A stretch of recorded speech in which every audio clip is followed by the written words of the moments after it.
አርዕስተ ዜና በአማራ ክልል በጎንደር ከተማና አካባቢው በተከሰተ የኮሌራ በሽታ እስካሁን ባለው መረጃ የ13 ሰዎች ሕይወት ማለፉን የከተማው ጤና መምሪያ አስታወቀ። የባለሙያዎች የማስፈጸም አቅም ማነስ ብልሹ አሰራርና የአመራር ውሳኔ ሰጭነት ላይ የሚታዩ ችግሮች ለፍትህ ስርዓቱ መዛባት መንስኤ መሆናቸው ተገለጸ። ከውጭ የተባበሩት መንግስታት የእርዳታ ኤጀንሲዎችን ለመተካት በአሜሪካና እስራኤል ትብብር የተቋቋመው የጋዛ ሰብአዊ ፋውንዴሽን ከፍተኛ ተቃውሞ እንደገጠመው ታወቀ።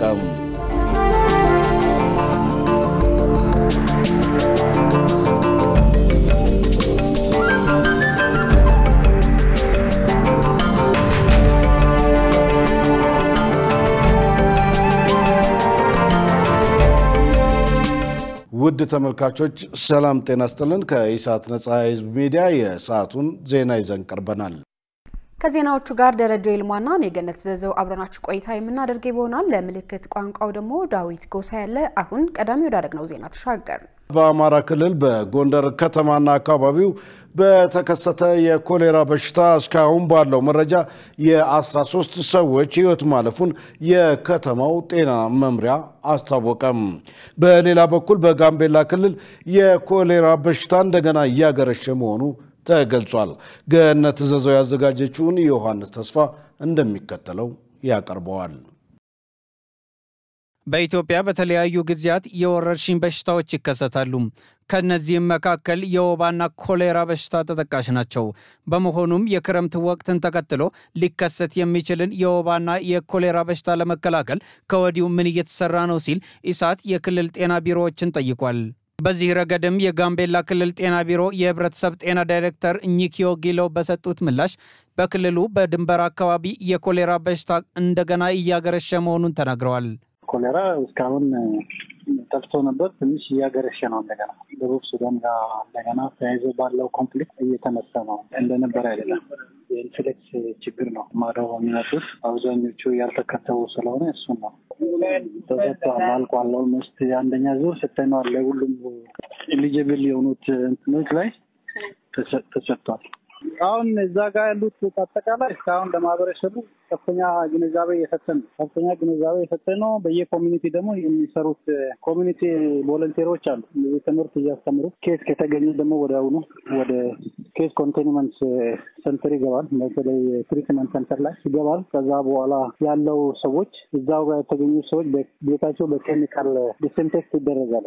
የደቡብ ኢትዮጵያ ክልል ጤና ቢሮ ምክትል የቢሮ ኃላፊና የጤና ፕሮግራሞች ዘርፍ ኃላፊ አቶ መና መኩሪያ በሰጡ በበኩላቸው የወባ በሽታ ያስከተለ ያለውን ጉዳት በመገንዘብ በሽታውን ለመከላከልና ለመቆጣጠር እየተሰራ ነው ብለዋል።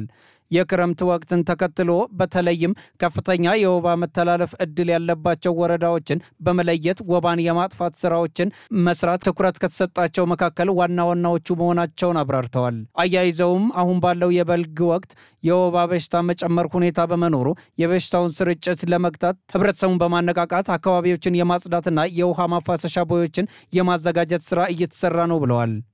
ዝናብ በኋላ የሚከሰትበት ከነሐሴ እስከ ታህሳስ ጊዜ ባለው ነው። አሁን ደግሞ ከመጋቢት እስከ ግንቦት ባለው እንደዚህ አይነት ሁኔታ ወባ ሁኔታ የሚጨምርበት ወቅት ከመሆኑ ጋር አያይዘን አንደኛ በልግ ዝናብ አሁን ያለበት ጊዜ ነው። ለዛ ማህበረሰቡን በማነቃነቅ የአካባቢ ቁጥጥር ስራዎች እየተሰሩ ናቸው።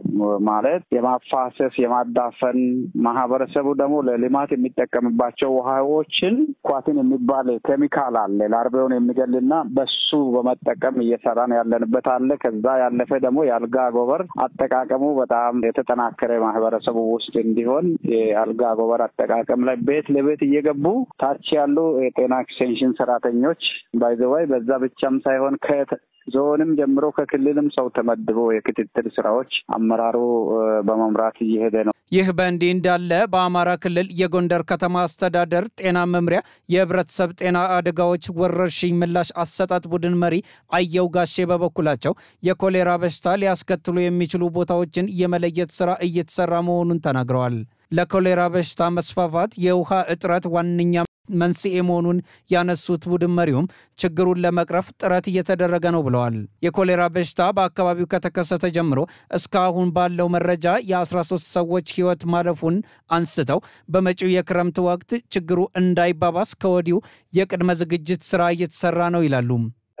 565 የኮሌራ በሽተኞችን አክመን ከዚህ ውስጥ 6 በማህበረሰቡ ላይ እንግዲህ በዛ ምክንያት የሞቱና ሌሎቹ ደግሞ አሁንም በማህበረሰቡ በሕክምና ቦታ ላይ እንግዲህ በኮሌራ ትክክለኛ ሆነው የሞቱበት በኮሌራ የሞቱ ነበሩ። ባለፈው እንግዲህ ሰኔ ላይ እስካሁን ባለው ውስጥ ከነበሩት 565 ላይ 13 ሞት ነበር። ሌላው ግን ተፈውሰው የመጡበትና ሌላውም አሁን የቆመበት ሁኔታ አለ። ይሄ እንዳይከሰት ደግሞ አሁንም ቀድመን እንደዚህ አይነት መብራቶች ሰሞኑን ተከስተን ወዲያውኑ ርብርብ በማድረግ እዛው ያስቀረነበት ሁኔታ አለ ማለት ነው። የዓለም ጤና ድርጅት ባወጣው አዲስ ሪፖርት መሰረት ከጥር እስከ ሚያዝያ 2017 ዓ.ም ባሉት 4 ወራት ውስጥ በኢትዮጵያ ጋምቤላና አማራ ክልሎች ከ4000 በላይ የኮሌራ በሽታዎች የተመዘገቡ ሲሆን ከነዚህ ውስጥም 42 ሰዎች በበሽታው ሕይወታቸውን አጥተዋል ሲል ባወጣው ሪፖርት አስታውቋል።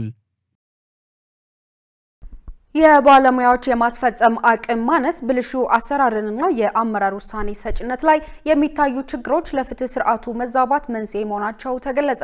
የህግ ማዕቀፎችም ሆኑ ውሳኔዎች የዜጎችን መብት ሊያረጋግጡ በሚችሉ መልኩ አለመፈጸማቸው ዜጎችን ለእንግልት ዳርጓል ሲሉ ኢሳት ያነጋገራቸው የህግ ባለሙያዎች ተናግረዋል። ትዕግስት ተስፋዬ ተጨማሪ አላት።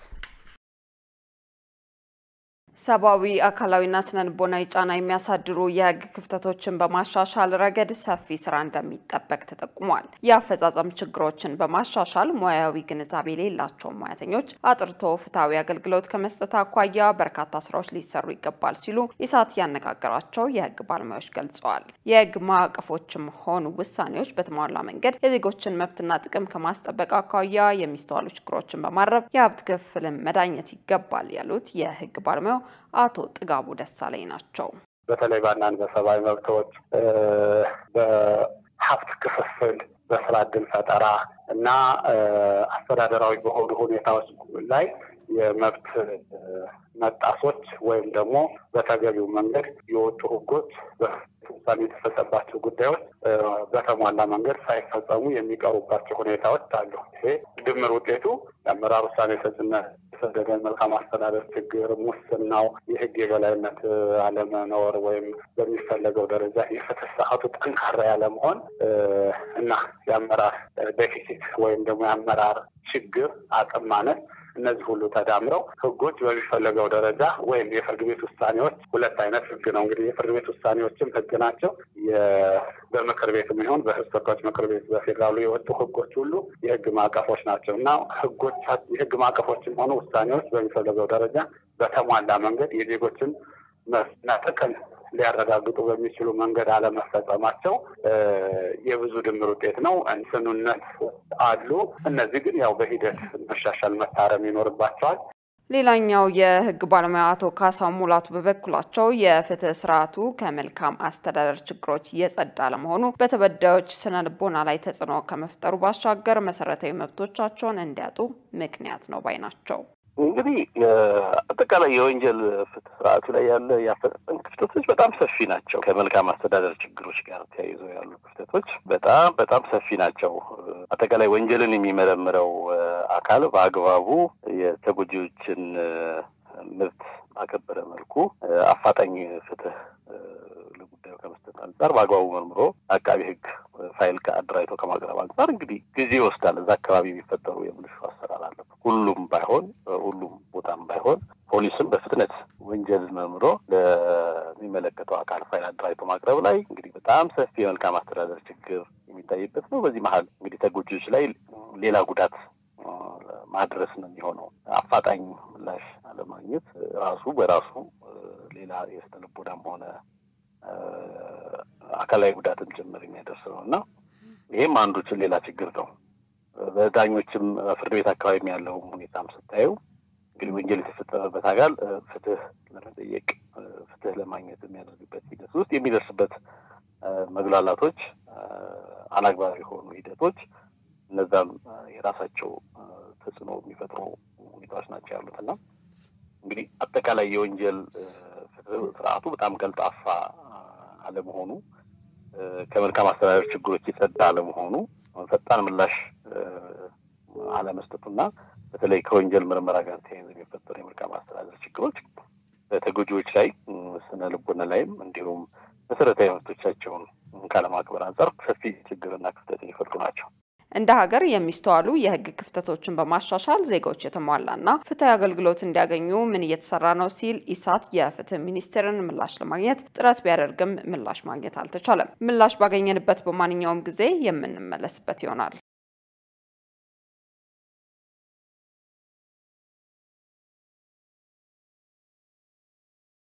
በማዕከላዊ ኢትዮጵያ ክልል በተለያዩ አካባቢዎች የሚስተዋሉ ግጭቶችን በአገር በቀል የግጭት አፈታት ዘዴ ለመፍታት ጥረት እየተደረገ መሆኑ ተገለጸ። ክልሉ ከኦሮሚያ ክልል በሚዋሰኑ አካባቢዎች ላይ የሚፈጠሩ ድንገተኛ ጥቃቶችን ለመከላከል ከክልሉ መንግስት ጋር በጋራ እየሰራ መሆኑ ተመላክቷል። ሰላማዊት ሙሉጌታ ያዘጋጀችውን ትዕግስት ተስፋዬ ታቀርበዋለች። በማዕከላዊ ኢትዮጵያ ክልል በተለያዩ አካባቢዎች የሚስተዋሉ ታጣቂዎች የሚያደርሷቸው ጥቃቶች የወሰን ይገባኛል ጥያቄዎችና አለመግባባቶች ለንጹሃን ዜጎች የደህንነት ስጋት ሆነው መቀጠላቸው ይገለጻል። በማህበረሰቡ ዘንድ የሚነሱ ግጭቶች ከንብረት ውድመት ባለፈ የዜጎች ሞትና መፈናቀል የታየባቸው መሆኑን ምንጮች ለኢሳት ሲገልጹ እንደነበር ይታወሳል። በመሆኑም ኢሳት ነጻ የህዝብ ሚዲያ በክልሉ ያለው የጸጥታ ሁኔታ በምን ደረጃ ላይ ይገኛል ሲል የክልሉን ሰላምና ጸጥታ ቢሮ አነጋግሯል። የቢሮ ኃላፊ አቶ ተመስገን ካሳ እንዳሉት እነዚህና ለአመታት የዘለቁ ችግሮች እንደነበሩ ገልጸው በአሁኑ ወቅት በተለያዩ አካባቢዎች የሚፈጸሙ ግጭቶችን በሀገር በቀል የግጭት አፈታት ዘዴ ለመፍታት ጥረት እየተደረገ መሆኑን አስረድተዋል። እየተደረገ ነው። ማህበረሰቡ ላይ ግን ከዘላቂ ሰላም ግንባታ አኳያ በህዝባዊ ኮንፈረንስ ለተጠቃለለ የእርስ በርስ የሚያጋጫቸው ነገር በዚህ ሰዓት የለም። ይሄ እንደ ትልቅ ለሰን የሚወሰድ ነው ማለት ነው። ሌሎች አካባቢ ላይም እንዲሁም ከምባታም አካባቢ በሆነ ወረዳ ላይ የእርስ በርስ ግጭት ተነስቶ ትንሽ ንብረት አንዱ ንብረት የማውደም የተለያዩ ነገሮች የተሞከሩበት ሁኔታ ነበረ። አጥፊዎቹ ያው በህግ እንዲቀርቡ የተደረገበት ሂደት ነበረ። ነገር ግን ዘላቂ ሰላምን ከመገንባት አኳያ የባህል አባቶች ገብተው ትልቅ ህዝባዊ ኮንፈረንስ ፈጥረው በእርቅ የጨረሱበት ሁኔታ አለ ማለት ነው። ተጨማሪ የሆነ ኪሳራና ቀውስ እንዳይፈጠር በአጭሩ እንዲቆም የተደረገበት ሁኔታ አለ።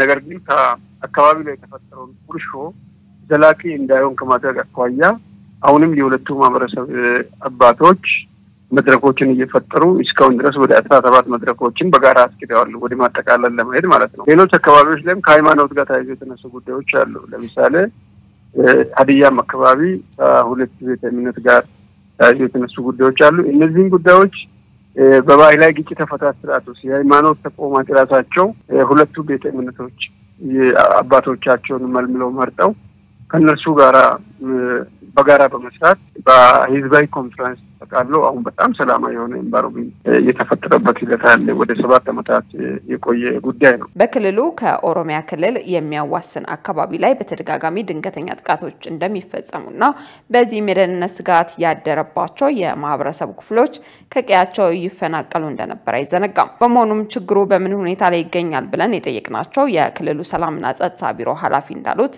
ለጸጥታ ስጋት በሆኑ ጉዳዮች ላይ ከክልሉ መንግስት ጋር በጋራ እየሰራ መሆኑን አብራርተዋል። ከአንደኛ ወደ ሌላኛው ተስፈንጥሮ የሚወጣ አጥፊ የትም ማምለጥ አይችልም። እርምጃም ጭምር በጋራ እየተወሰደ አጎራባች ናቸው ብለን በተዋታኝ አካባቢዎች የነበሩ ስጋቶችን ቢሆኑ አሁን ባለው ሁኔታ ላይ በጣም የተቀረፉ በጣም ከስጋት ነፃ እየሆኑ የመጡ አንዳንድ አልፎ የሚሉ የትንኮሳ ምልክቶች በሚኖሩበት ጊዜ ማህበረሰቡንም ጭምር የማስተሳሰር ስራ ስለሰራን ማለት ነው። የህዝብ ለህዝብ ግንኙነት ላይም በጣም ሰፊ ስራ ስለሰራን የተሳሰረ የጸጥታ ስራዎችን እየሰራን ስላለን ብዙ አካባቢዎች ላይ ቀደም ሲል የነበሩ ስጋቶች በጣም እየቀለሉ እየረገቡ እየቀነሱ መጥተው ወደ አንጻራዊ ሰላም ደረጃ ላይ እየደረሱ ያሉበት ሁኔታ እንዳለ ነው ማለት ነው። የወሰን ይገባኛል ጥያቄ የሚነሳባቸው አካባቢዎች ላይ ህጉን ተከትሎ ምላሽ የሚሰጥበት መሆኑን አስታውቀዋል።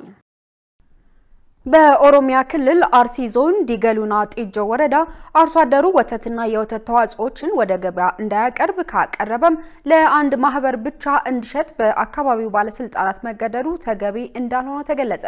ይህ የተገለጸው ኢሳት ነጻ የህዝብ ሚዲያ ጉዳዩን በተመለከተ ከኦሮሚያ ክልል ከፍተኛ የሥራ ኃላፊዎች ጋር ባደረገው ቃለ ምልልስ ነው። ያሪድ ያደቴ ያዘጋጀውን ሸሪፍ ኢማም እንደሚከተለው ያቀርበዋል።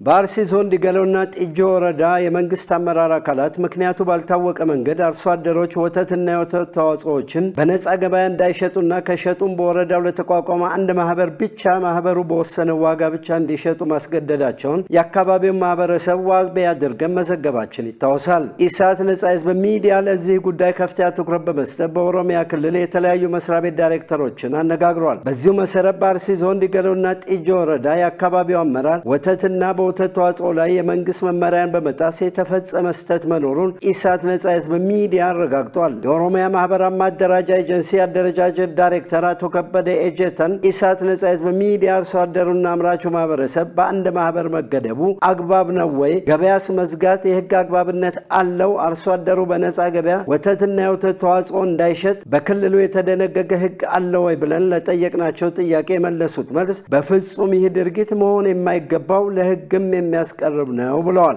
አና ቶኮት ድርቀማ ወልዳ ቶኮ አንጀሩ ስንጅሩ አና ቶኮ ከሰ ወልዳ ባይልሳ ከን ሙርቴፈቱ በተቻለ መጠን ወተትና የወተት ተዋጽኦች ዋጋ የሚወሰንበትና የሚሸጡት አርሶ አደሩ ከሚያወጣው ወጪ ወይንም ልፋት በታች መሆን እንደሌለበት በህግ ተቀምጧል። ዲገሉና ጢጆ ወረዳ ባለፈው ሳምንት ለስራ ጉዳይ ሄጄ እንዳየሁት ከሆነ የአርሶ አደሩ ወተት ለመረከብ ፋብሪካዎች በ63 ብር እንደተዋሉ እንዲሁም በጥቁር ገበያ ከ70 ብር ባላነሰ እየተሸጠ መሆኑን መረጃ አለኝ። አርሶ አደሩ ምርቱን ከቀዩ ጀምሮ የፈለገበት ቦታ የመሸጥ መብት አለው። በነፃ ገበያ ህግ መሰረት ለነጋዴም ለተጠቃሚም ብሎ ለሌሎች በራሱ የዋጋ ተመን ሊገዙት ከተስማሙ ከማንኛውም ማህበረሰብ ጋር ተስማምቶ የመሸጥ ሙሉ መብት አለው። በማምረቻው ቦታ ግን ሄደው መረከብ የሚችሉት ህጋዊ ፍቃድ ያላቸው ማህበራት መሆን እንዳለባቸው ህጉ ይደነግጋል። አርሶ አደሩ ምርቱን በነፃ ገበያ በመሸጡ የቀጣው ወይም ያስቀጣው አካል ካለ በህግ ይቀጣል። ምክንያቱም የህግ መሰረት ስለሌለው ገበያን ከመዝጋት ጋር ተያይዞ ያለው የንጽህና ችግር እስካልተፈጠረ ድረስ አርሶ አደሩ ምርቱን አትሸጥም ተብሎ ገበያን ማገድ አግባብ አይደለም፣ በህግ ያስጠይቃል። በመሆኑም አርሶ አደሩ አይቡን፣ ወተቱን እንዲሁም ሌሎች ምርቶቹን የፈለገበት ገበያ በነፃነት የመሸጥ 100% ሙሉ መብት አለው።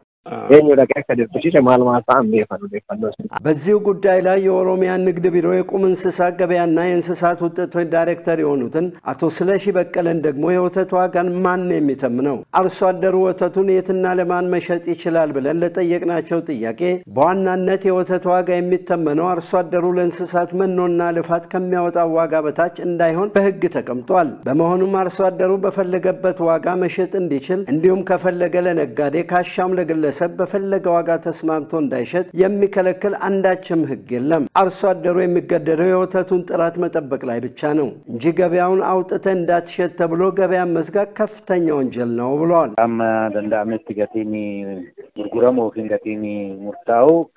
ማህበራት የሚደራጁት በአባላቱ መልካም ፍቃድና ትብብር እንጂ አንዱ ማህበር ወደ ሌላው ማህበር የግድ እንዲቀየጥ የሚያስገድደው ህግ የለም። እንዲሁም በአንድ ወረዳ አንድ ማህበር ብቻ የሚልም ህግ የለም። ነገር ግን የማህበራት አቅም ታይቶ ህጉ በታች የሆኑ ለምሳሌ የአባላት ብዛት ችግር ካለው ወይንም እድገቱ እንደቀጨጨ የሚኖር ማህበር ከሆነ እርምጃ ይወሰዳል። እሱም በቃለ ጉባኤ አባላቱ በድምጽ ብልጫ የሚወስኑት ይሆናል። ስለዚህ በዲገሉና ጢጆ ወረዳ መንግስት አንድ ማህበር ብቻ ይደራጅ፣ ሌሎቹ ለሱ ተገዢ ይሁኑ፣ አርሶ አደሩ ከዚህ ማህበር ውጭ ምርቱን መሸጥ የለበትም የሚል ህግ በፍጹም የለም።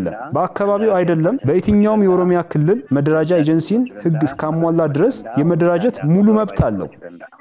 ባድበቲ አይቢን ቆቴውላን አይቢ ጋባት ዴሱ እንደንደው ከንጂው ሴል እንጂባን ተከሲ ኢሳት ነጻ ህዝብ ሚዲያ ባለፈው ሳምንት አርሲ ዞን ዲገሉና ጢጆ ወረዳ አርሶ አደሮችና ተጠቃሚዎችን ዋቢ አድርጎ እንደዘገበው ከሆነ አርሶ አደሮችም ሆነ ሌሎች አምራች የማህበረሰብ ክፍሎች ወተታቸውን ከአንድ ማህበር ውጪ የትም እንዳይሸጡ ሸጠው የተገኙት ደግሞ ከ5000 እስከ 7000 ብር መቀጣታቸውን ብሎም በገበያ ውስጥ አይብ ለመሸጥ የወጡ አርሶ አደሮች አይባቸው በግብርና ሰራተኞች መረገጡን መዘገባችን ይታወሳል።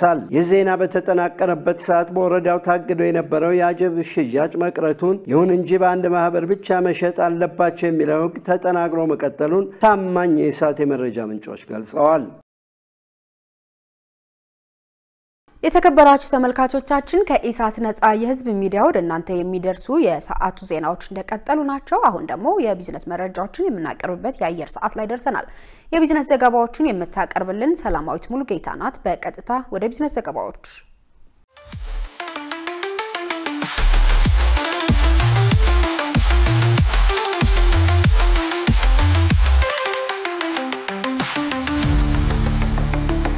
ውድ ተመልካቾቻችን ከኢሳት ነጻ የህዝብ ሚዲያ ለሰዓቱ የተመረጡ የቢዝነስ ዘገባዎች ይዘን ቀርበናል። ከዘገባዎቹ ጋር ሰላማዊት ሙሉጌታ አብሬያችሁ ቆያለሁ። ኢትዮጵያ ያሏት የተመሰከረላቸው የሂሳብ አያያዝ ሙያተኞች ቁጥር ከ540 አይበልጥም ተባለ። የ130 ሚሊዮን ህዝብ መኖሪያ የሆነችው ኢትዮጵያ ያሏት ፕሮፌሽናል የሂሳብ አያያዝ ሙያተኞች ቁጥር ከ540 አይበልጥም ሲል የኢትዮጵያ የሂሳብ አያያዝና ኦዲት ቦርድ አስታውቋል። የኢትዮጵያ የሂሳብ አያያዝና ኦዲት ቦርድ ተጠባባቂ ዋና ዳይሬክተር አቶ ፍቃዱ አጎናፍር እነዚህ ሙያተኞችም በውጭ ሀገር የተማሩና ልዩ ስልጠና የወሰዱ እንደሆኑ ገልጸዋል። ዋና ዳይሬክተሩ ኢትዮጵያ ከ540 የማይበልጡ ፕሮፌሽናል የሂሳብ አያያዝ ሙያተኞች ሲኖራት ኬንያ ከ65000 በላይ፣ ሩዋንዳ ከ6000 በላይ ፕሮፌሽናል ሙያተኞች እንዳሏቸው ገልጸዋል። በኢትዮጵያ የፕሮፌሽናል የሂሳብ አያያዝ ሙያተኞች ቁጥር አናሳ የሆነው ኢንስቲትዩት ባለመቋቋሙ ነው ያሉት አቶ ፍቃዱ የኢትዮጵያ የተመሰከረላቸው የሂሳብ ባለሙያተኞች ኢንስቲትዩት በሙሉ አቅሙ ወደ ስራ ለማስገባት የልምድ ልውውጥ እየተደረገ መሆኑን ገልጸዋል። አክሎም አፍሪካ ውስጥ ፕሮፌሽናል የሂሳብ አያያዝ ኢንስቲትዩት ከሌላቸው 3 እና 4 ሀገራት አንዷ ኢትዮጵያ ነበረች ሲሉ ለኢፕድ ተናግረዋል። በአጠቃላይ የሂሳብ ባለሙያዎችን ቁጥር በብዙ እጥፍ ለማሳደግ እየሰራ መሆኑን ጠቅሰው ብቁ ባለሙያዎችን ማፍራት የፋይናንስ ስርዓቱን ጠንካራና ተአማኒ ለማድረግ የሚያስችል መሆኑን ገልጸዋል። የሀገር በቀል ኢኮኖሚ ምሰሶዎችን ለማሳደግ የሰው ሰራሽ አስተውሎትን አጠቃቀም ማጎልበት ይገባል ተባለ። ሰው ሰራሽ አስተውሎትን በኢትዮጵያ ጥቅም ላይ ማዋል የሀገር በቀል ኢኮኖሚ ምሰሶ ዘርፎችን እድገት በማፋጠን ረገድ ፋይዳው የጎላ መሆኑን ምሁራን ገለጹ። የምጣኔ ሀብት ተመራማሪው ዶክተር ቆስጠንጢኖስ በርሀ ተስፋ እንዳሉት ሰው ሰራሽ አስተውሎት በዓለም አቀፍ ደረጃ የገበያ ተወዳዳሪነታችንን እንድናሳድግ ያደርገናል ብለዋል። ኢትዮጵያም ዓለም አቀፍ ነባራዊ ሁኔታውን በቶሎ እንድትቀላቀል ከፍተኛ አስተዋጽኦ ያበረክታል ነው ያሉት። በኢትዮጵያ አርቲፊሻል ኢንተለጀንስ ኢንስቲትዩት የኤአይ ተመራማሪ ሰኢድ ኢሳ በበኩላቸው ዲጂታል ሰው ሰራሽ አስተውሎትን መሰረት ያደረጉ ስራዎች መሰራታቸው በቴክኖሎጂ የታገዙ አሰራሮችና ስታርታፕ ቢዝነሶችን ለመጀመር እንደሚያግዝ ገልጸዋል። በመሆኑም በኢትዮጵያ የተጀመረው የ5 ሚሊዮን ኮደሮች ስልጠና መጠናከር እንዳለበት የመከሩት ምሁራኑ የተለያዩ ሀገራት በዚህ ስልጠና ተጠቅመው ስኬታማ መሆን መቻላቸውን ጠቅሰዋል። ከቁም እንስሳት ወጪ ንግድ ከ48 ሚሊዮን ዶላር በላይ ገቢ ተገኘ። በ2017 በጀት ዓመት 9 ወራት ከቁም እንስሳት ወጪ ንግድ ከ48 ሚሊዮን ዶላር በላይ ገቢ መገኘቱን የኢትዮጵያ ግብርና ባለስልጣን አስታውቋል። የግብርና ባለስልጣን ዋና ዳይሬክተር አምባሳደር ድሪባ ኩማ ለጋዜጣ ፕላስ እንደገለጹት በበጀት ዓመቱ 9 ወራት ከግማሽ ሚሊዮን በላይ የቀንድ ከብቶች ወደ ውጭ ሀገር ተልኳል ብለዋል። ከተላኩ የቁም እንስሳት ከ48 ሚሊዮን ዶላር በላይ መገኘቱን ገልጸው ገቢው ካለፈው ዓመት ተመሳሳይ ወቅት ጋር ሲነጻጸር በጥፍ ማደጉን ተናግረዋል። ጅቡቲ፣ ሶማሌ፣ ኦማን፣ ሳውዲና ሌሎች የአረብ ሀገራት የኢትዮጵያ የቁም እንስሳት መዳረሻ መሆናቸውን አስታውቀዋል።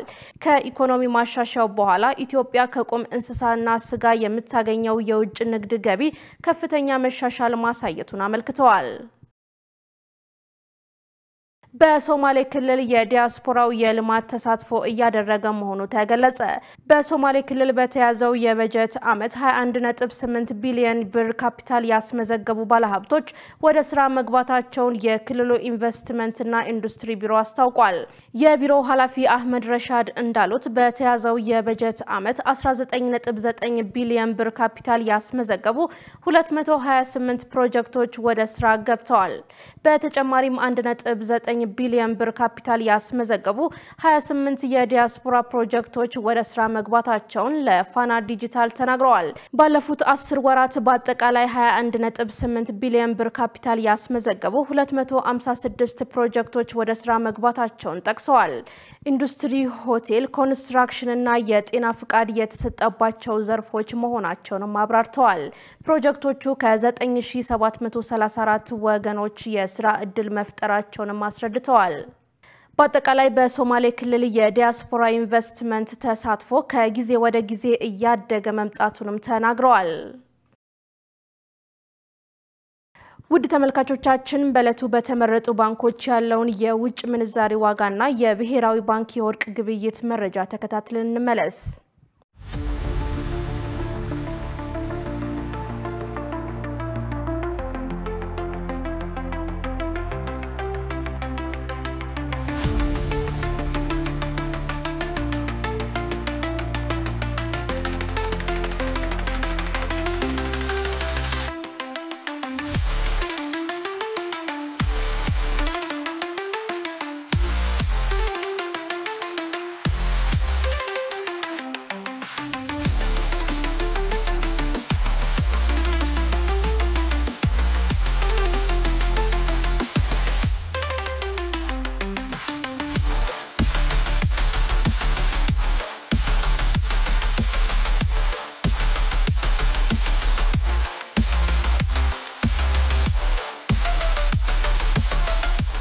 ውድ ተመልካቾቻችን ለለቱ ያዝናቸው የቢዝነስ ዘገባዎች ተጠናቀዋል። አሁን ደግሞ ወደ ዋናው ዜና እንመለስ።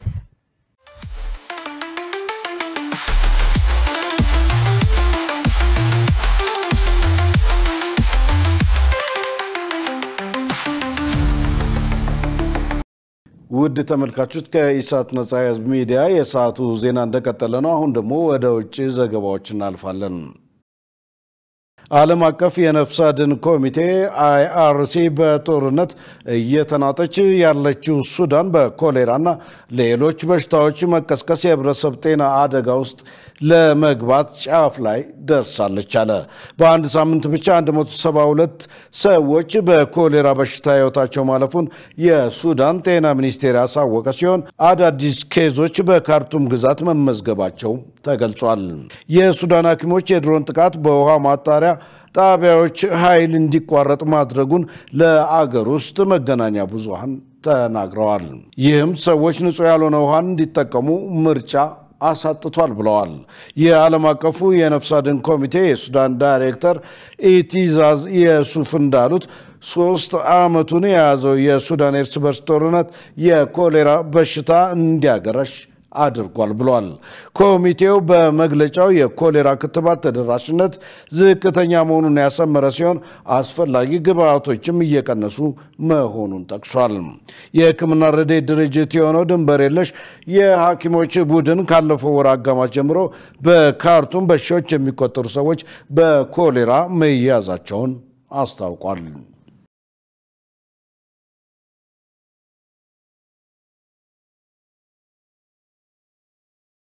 የተባበሩት መንግስታት የእርዳታ ኤጀንሲዎችን ለመተካት በአሜሪካና እስራኤል ትብብር የተቋቋመው የጋዛ ሰብአዊ ፋውንዴሽን ከፍተኛ ተቃውሞ እንደገጠመው ታወቀ።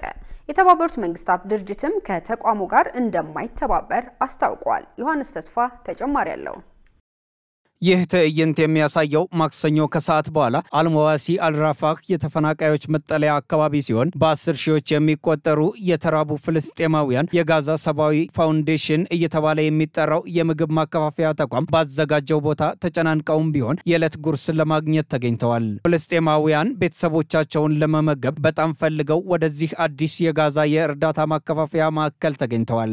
ይህ ትርምስ እርዳታው እንደ አዲስ ከተከፈተ በኋላ ብዙም ሳይቆይ የተከሰተ ነው። ለ3 ወራት ከሚጠጋው የእስራኤል እገዳ በኋላ ረሃብ ሁሉንም ስጋቶች የሚቆጣጠረው ይመስላል። አጥር ውስጥ እንድንሰለፍ ተደርገን ነበር። ከዚያም ከ1 ሰዓት ተኩል በኋላ ተራይ ደርሶ የእርዳታ ሳጥን ተሰጠን። ነገር ግን ሰዎች ተርበው ምግቡን ለማግኘት አጥሩን መዝለል ጀመሩ። የእስራኤል ወታደሮችም ወደ አየር ሲተኩሱ ነበር። የእስራኤሉ ጠቅላይ ሚኒስትር ቤንያሚን ኔታንያሁ የእርዳታ ማዕከሉን ለጊዜው መቆጣጠር መጀመራቸውን አምነው በቀጣይ ቀናትም ተጨማሪ የእርዳታ ማከፋፈያ ቦታዎች እንደሚዘጋጁ አክለዋል። እስራኤል ወታደራዊ ዓላማዋን እንድታሳካ በመርዳት ስለተከሰሰው ይህ ድርጅት ብዙም የሚታወቅ ነገር የለም።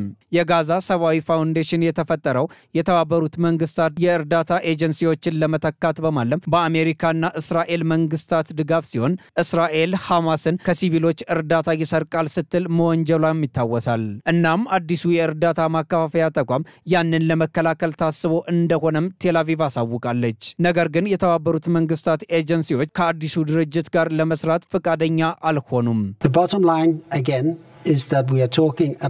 ዋናው ነገር አሁንም እየተነጋገርን ያለነው በአሁኑ ወቅት ወደ ጋዛ ስለሚገባ እጅግ በጣም በቂ ያልሆነ የእርዳታ መጠን ነው። ለዚህ ነው ተጨማሪ መተላለፊያዎችን መክፈት ያስፈልገናል የምንለው። እኛ እንድንገባ በተፈቀደልን በእስራኤል በኩል የተመረጠ ሳይሆን ሁሉንም አይነት እርዳታ ማዳረስ እንፈልጋለን። በአልጀዚራ የተሰበሰቡ የቅርብ ጊዜ ምስሎች እስራኤል ከአራቱ የማከፋፈያ ማዕከላት ሶስቱ በደቡብ ጋዛ ራፋህ አቅራቢያና አንድ ወደ ማዕከላዊ ጋዛ ብቻ መቋቋሙን እንዳረጋገጠች ያሳያሉ። በሰሜን የሀገሪቱ ግዛት ግን አንድም የሰብአዊ እርዳታ ማከፋፈያ የለም። ተቺዎች እንደሚሉት ከእቅዱ ጀርባ ያለው ምክንያት በሰሜናዊ ጋዛ የሚኖሩ ሰዎች ምግብ ለማግኘት ወደ ደቡብ እንዲሄዱ ማስገደድ ሲሆን ከዚያም ከደቡብ ወደ ሰሜን እንዲመለሱ በጭራሽ አይፈቀድላቸውም። እስራኤል ረሃብን እያስታጠቀችና ሰብአዊ እርዳታን በመጠቀም ፍልስጤማውያን ላይ የዘር ማጽዳትን እየተገበረች ነው ቢሉም በረሃብ የተጠቁት ጋዛውያን ግን ምንም አማራጭ እንደሌላቸው ይናገራሉ።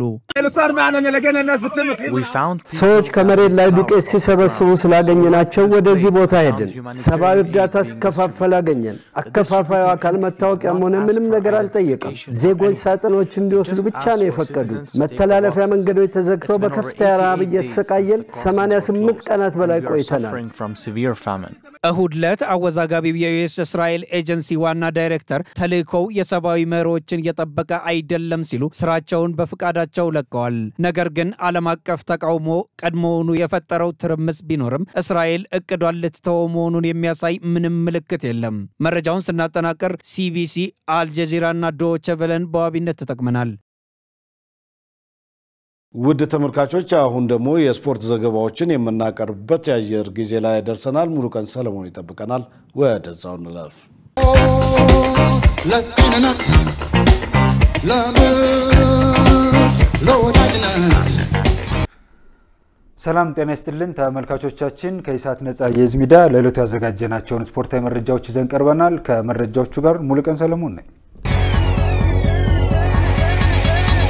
የ2017 የኢትዮጵያ ፕሪሚየር ሊግ 32ኛ ሳምንት መርሃ ግብር ዛሬ ግንቦት 2017 መሪው ኢትዮጵያ መድን አራተኛ ደረጃ ላይ ከሚገኘው ሲዳማ ቡና ጋር ከቀኑ 9 ሰዓት ላይ ባደረጉት ጨዋታ ተጀምሯል። 32ኛው ሳምንት መርሃ ግብር የፊታችን ቅዳሜ መቀለ ሰባ እንደርታ ከፋሲል ከነማ ከቀኑ 12 ሰዓት ላይ በሚያደርጉት ጨዋታ ይጠናቀቃል። በ31 ሳምንታት የሊጉ ጉዞ ኢትዮጵያ መድን ከተከታዩ ኢትዮጵያ ቡና በ6 ነጥቦች በመራቅ ሊጉን ሲመራ ባህር ዳር ከተማ 3ኛ ደረጃ ላይ ተቀምጧል። ሶል ሽረ፣ አዳማ ከተማ እና መቀለ ሰባ እንደርታ ደግሞ ወደ ታችኛው ሊግ መውረዱን ካረጋገጠው ወልዋሎ ከፍ ብለው ወራጅ ቀጠና ላይ የተቀመጡ ቡድኖች ናቸው። የ2024-25 ኮንፈረንስ ሊግ ፍጻሜ ዛሬ ምሽት 4 ሰዓት ላይ በፖላንድ ሮክሎ ስቴዲየም በቼልሲና ሪያል ቤቲስ መካከል ይደረጋል። በ2021 የተመሰረተው ኮንፈረንስ ሊግ የዛሬው ፍጻሜ ጨዋታ ለአራተኛ ጊዜ የሚካሄድ ሲሆን ያለፉትን 3 ዋንጫዎች 3 የተለያዩ ሀገር ክለቦች ማንሳት ችሏል። የመጀመሪያውን የሴሪኤ ሮማ፣ ሁለተኛውን የፕሪሚየር ሊግ ዌስት ሃም፣ ሶስተኛውን የግሪክ ኦሎምፒያኮስ አሸናፊ ሲሆኑ አራተኛውን ዋንጫ ለማንሳት ዛሬ ምሽት በላሊጋው ሪያል ቤቲስና በፕሪሚየር ሊጉ ክለብ ቼልሲ መካከል ይደረጋል። በተጫዋችነት በማላጋ በአሰልጣኝነት ደግሞ በዌስት ሃም አብረው የሰሩት ማኑኤል ፔሬግሪኒ እና ኢንዞ ማሬስካ ዛሬ በተቃራኒ ሆነው ይፎካከራሉ። የኢንዞ ማሬስካው ቼልሲ ጨዋታውን ካሸነፈ በአውሮፓ የሚዘጋጁትን 3ቱንም የክለብ ውድድሮች በሙሉ ያሸነፈ የመጀመሪያው ክለብ ይሆናል። በዘንድሮው የውድድር ዘመን በፕሪሚየር ሊጉ አራተኛ ደረጃን ይዞ ያጠናቀቀው ቼልሲ ለመጪው የውድድር ዘመን የቻምፒየንስ ሊግ ተሳታፊ መሆኑን ማረጋገጡ ይታወቃል።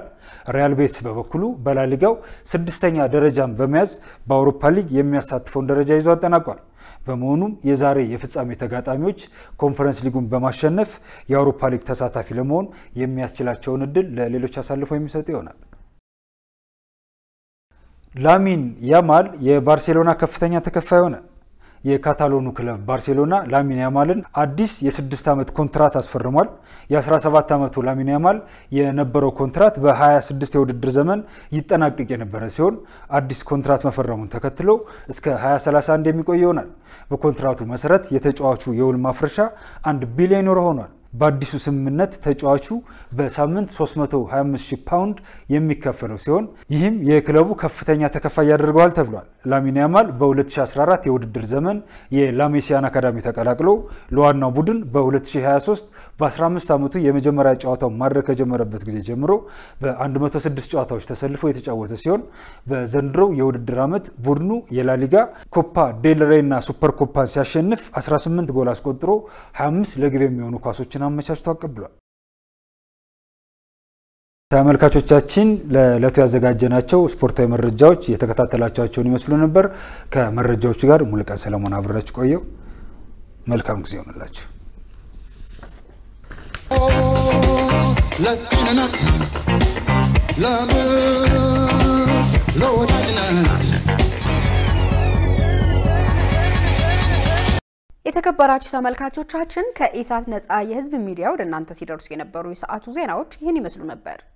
ገነት ዘዘውና እኔም ደረጃ ይልማ ዜናው ወደ እናንተ አድርሰናል። ለምልክት ቋንቋው ደግሞ ዳዊት ጎሳይ እንደዚሁ አብሮን ቆይቷል። ከቀሪ የኢሳት ዝግጅቶች ጋር ሰናይ ጊዜ